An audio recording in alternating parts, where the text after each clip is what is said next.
Baby की growth हो रही होती है उस समय मदर क्या फील कर रही है, दिमाग में क्या चल रहा है, वो सब का इफेक्ट उसके बच्चे के इंटेलिजेंस पे पड़ता है। आपका हमारे चैनल पर स्वागत है। जैसे ही आपका बेबी बड़ा होता है तो आप उसको बहुत अच्छे स्कूल में एडमिशन दिलाते हैं, अच्छे से अच्छा एजुकेशन देने के लिए उसके आप अच्छे कोचिंग भी दिलाते हो। लेकिन क्या आपको मालूम है कि आपका बेबी का इंटेलिजेंट होना, उसका जीनियस होना, वो कितना मेमोराइज कर पाता है, ये सारी चीजें मदर वूम में ही डिसाइड हो जाती है। तो हमें आगे देखना है ये कैसे संभव होता है। यस फ्रेंड्स, जब बेबी की ग्रोथ हो रही होती है उस समय मदर क्या फील कर रही है, दिमाग में क्या चल रहा है, वो सब का इफेक्ट उसके बच्चे के इंटेलिजेंस पे पड़ता है। जो ब्रेन है, ब्रेन की सेल्स को हम न्यूरॉन्स बोलते हैं। जैसे हमारी पूरी बॉडी में सेल्स है, जैसे ब्रेन की जो सेल्स है उनको न्यूरॉन्स बोलते हैं। ये न्यूरॉन्स का बनना बहुत स्पीड से बनते हैं, ये नहीं कि 1 मिनट में 2,50,000 न्यूरॉन्स बनते जाते हैं। इस समय मदर को मालूम भी नहीं होता है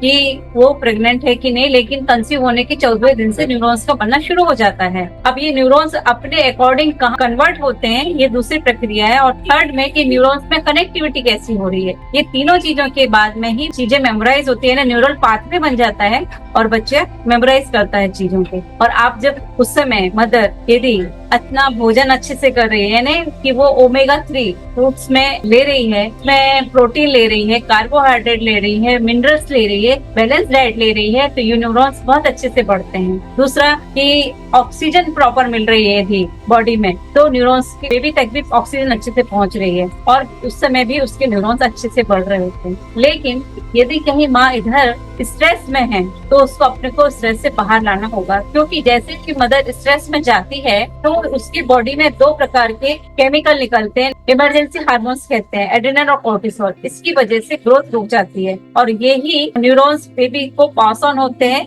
बाय प्लेसेंटा। और बेबी के जो न्यूरॉन्स बनने की गति है वो कम हो जाती है, क्योंकि वो प्रोटेक्शन मोड में चला जाता है। जब प्रोटेक्शन मोड में जाता है तो डेवलपमेंट पॉसिबल नहीं होता है। तो हमने देखा कि स्ट्रेस की वजह से या ऑक्सीजन की कमी की वजह से या खाने पीने में दिक्कत होने की वजह से ये न्यूरॉन्स है, न्यूरॉन्स में उनकी बढ़ने की गति कम हो जाती है। फिर बच्चे जो लर्निंग दे रहे हैं वो लर्निंग बराबर ले नहीं पाता है। इसीलिए हमने देखा है कि कुछ बच्चे बहुत इंटेलिजेंट होंगे, उनको आपने एक बार पढ़ाया, उनको लर्निंग दी और वो सीख जाते हैं, और कुछ ऐसे हैं उनको कितना भी आप लर्न कराओगे उनको याद ही नहीं होता है। इसलिए कहा जाता है जो भी आपको इनपुट देना है ड्यूरिंग प्रेगनेंसी ही देना होगा, तो ही जाके बच्चा आगे इंटेलिजेंट बनेगा। यस फ्रेंड, इसी से संबंधित मेरा माइंडसेट बेस्ड एक प्रोग्राम है 21 डेज चैलेंज का। यदि आपको ज्वाइन करना चाहते हैं तो इसी वीडियो के डिस्क्रिप्शन में उसकी लिंक पड़ी हुई है, आप उससे कनेक्ट हो सकते हैं, अपना टाइम बुक कर सकते हैं, अपना स्लॉट बुक कर सकते हैं। दूसरा, इसमें एक व्हाट्सएप ग्रुप की भी लिंक है जिसके माध्यम से आप उसे जोड़ सकते हैं।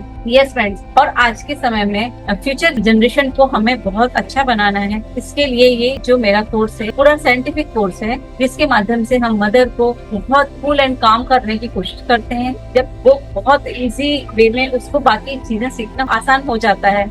अदरवाइज यदि आपके ऊपर कोई प्रेशर है किसी भी चीज का, चाहे वो स्ट्रेस का हो, कोई दूसरा प्रेशर है या ऑफिस का कोई प्रेशर है, उस समय यदि आपको कोई लर्निंग दी जाएगी तो लर्निंग के बेबी तक जाती ही नहीं है। इसीलिए मदर का पहले रिलैक्स होना बहुत जरूरी है, जिससे कि वो जो इनपुट्स डाल रही है, जो एफर्ट्स डाल रही है, वो बेबी तक आसानी से पहुंच पाए। यस फ्रेंड्स, ये वीडियो यहीं तक। मेरे वीडियो को देखने के लिए थैंक यू और मेरे चैनल को सब्सक्राइब करना ना भूलें। Love you, thank you, bless you.